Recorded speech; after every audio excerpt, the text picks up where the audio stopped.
Jacques Bompard. Monsieur le Président, Monsieur le Ministre, chers collègues, je n'interviens pas par présupposé politique ni par volonté de dire combien le choix d'une immigration massive est néfaste à la fois pour les Français et pour la civilisation française. J'entends déjà les soupirs faussement choqués de certains de nos collègues, puisqu'il est interdit d'avoir une position forte au sujet de l'immigration sans que ne s'envolent les récriminations et les accusations les plus odieuses. Et pourtant, voilà où notre politique dispendieuse et oublieuse du peuple nous a conduits. Les petits blancs, comme les appelle le criminologue Xavier Roffer, finissent par bondir contre une mixité communautariste qui détruit leur mode de vie, leurs coutumes et provoque une inégalité fondamentale entre nouveaux arrivants et Français de souche dans le besoin. Le géographe Christophe Guilluy vient de mettre en exergue la constitution d'un vivre-ensemble paradoxal. Les populations françaises qui vivent au quotidien les effets de l'immigration sont les premières à la rejeter. Ce sont eux qui inventent une manière d'être au monde avec une population qui change fondamentalement, et ce sont eux que les idéologues bien pensants, j'en entends dans la salle là, briment au quotidien au nom d'un prétendu racisme et autres balivernes bobos.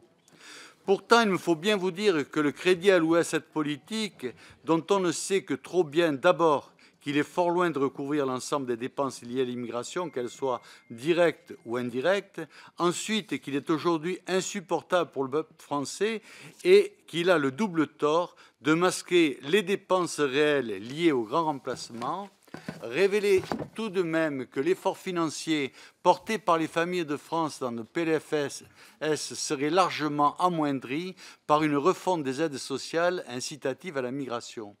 Prenons les dispositions relatives au crédit. Les équivalents temps plein travaillés à la mission immigration sont plus de 2 fois supérieurs à ceux de la justice. À l'article 36, plus de 123 millions dédiés aux dépenses de fonctionnement de la mission immigration et 4 millions d'euros d'investissement. Un autre chiffre laissera les Français pantois. Comment peuvent-ils en effet accepter que plus de 500 millions d'euros en dépenses d'intervention soient alloués à cette mission quand partout les économies budgétaires entravent leur quotidien, en particulier dans les familles? Mais ce qui m'interroge le plus, c'est le manque de précision des imputations budgétaires au sujet de l'immigration. Vos tableaux n'en montrent pas du tout l'étendue. Où sont les surcoûts pour l'éducation nationale, où elle est fait exposer actes de violence et difficultés d'enseignement? Où sont les incidents sur la politique du logement, avec la création de ghettos et la subvention d'habitat pour les nouveaux arrivants, quand on sait la difficulté à gérer le parc immobilier français? Où sont les conséquences sur l'insécurité, dont pourtant un rapport édifiant... Vous voulez que je termine? Ah bah oui, vous êtes à 3 minutes pour 2 minutes. En démocratie, le peuple doit être le premier servi et le premier averti. Je tiens à vous dire, chers collègues, que l'ensemble de nos discussions de cet après-midi sont sans valeur aucune.